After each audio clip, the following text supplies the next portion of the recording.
Welcome to CITAM ChurchOnline. In our previous video, in this series of Q&A with God, we talked about the question, can these bones live? And we agreed that however, or no matter how dry the bones are, with God's sovereign power, they are able to come back to life. Today, we discuss a question that was asked to Job of old. Have the gates of death been revealed to you? Do you know anything beyond the gates of death? Job 38, verse 17. Welcome.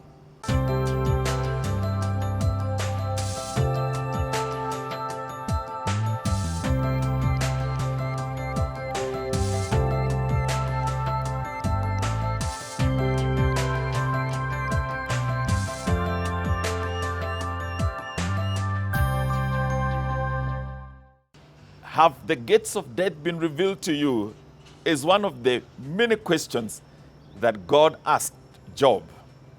Now, in case you are new to the story of Job, he is the man who went through a lot of misery and pain and was wondering what was going on because he was also a righteous man.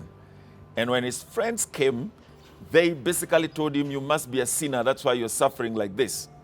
And of course, it was not because of that. If you read, you know that it's just that there was a contest between God and Satan. Anyway, Job got so frustrated that he began asking some interesting questions. Let me read for you Job 38, verse 16, 17, and 18. Have you journeyed to the springs of the sea, or walked in the recesses of the deep? Have the gates of death been shown to you? Have you seen the gates of the shadow of death? Have you comprehended the vast expanses of the earth? Tell me if you know all this.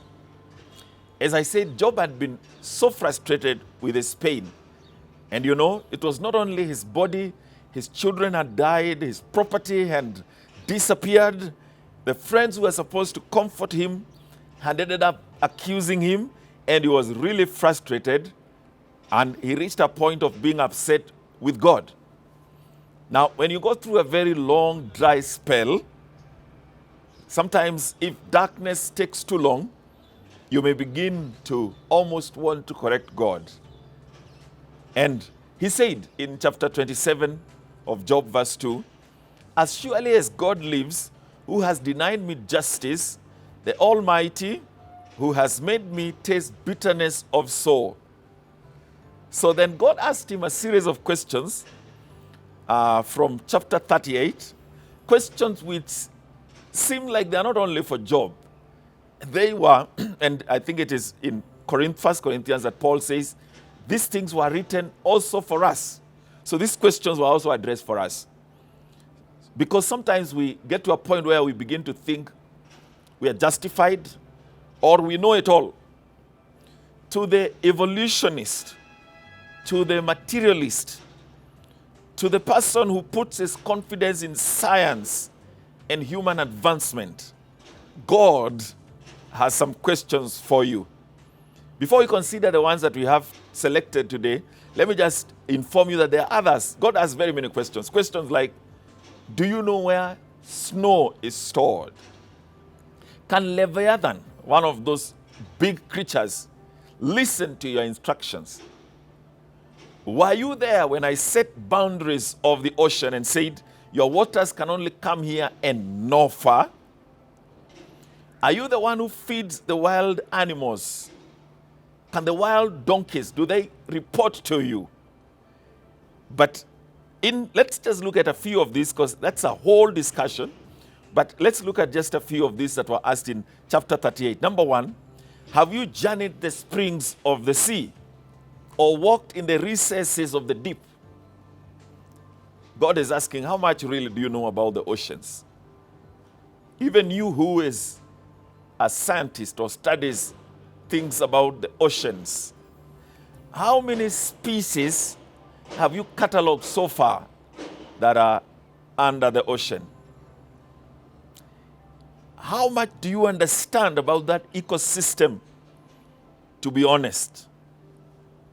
Do you think you have found all of them. There's a time I was reading, and there are millions of new species being discovered all the time that live on the ocean floor with beautiful color and, full of life. Do you know about them?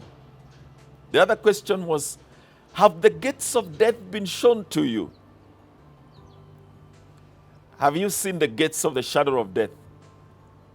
How much do you understand of life after death? Do you have any idea where people go when they die? Have you seen anyone who's been there?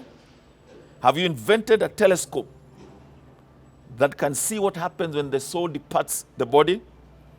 The only person I know that knows about death is Jesus, who said in John 3:13, "And no man has ascended up to heaven, but he that came down from heaven, even the Son of Man which is in heaven." Final question for today, or within this question, have you comprehended the vast expanses of the earth? Have you understood what the earth contains? What about the universe? If you have understood, why is it that your scientific papers keep reporting conflicting views of different things? You look like you're just groping for some truth. And then God says, tell me if you know all this. In fact, he mocks Job, or rather he makes fun of Job and says, surely you know. Now, you need to humble yourself and agree that you are not God and you don't have all the answers. You need to acknowledge that what you know, even if you have 3 PhDs, is but a grain of sand in the ocean. You need to bow before the Almighty and worship him and ask him for true wisdom. When Job finally acknowledges how little, how fickle, how feeble he is and how little he knows, it resulted in his healing. It resulted in his restoration of his family. In fact, eventually, it led to the healing even of his friends.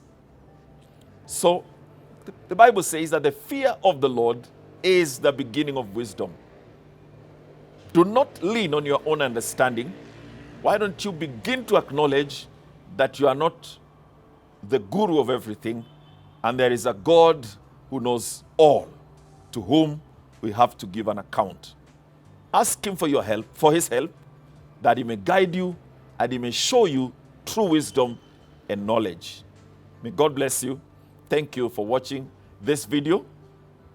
We would invite you to send your comments, questions, or other contributions through the social media platforms shown below. We also invite you to share and subscribe. May God bless you.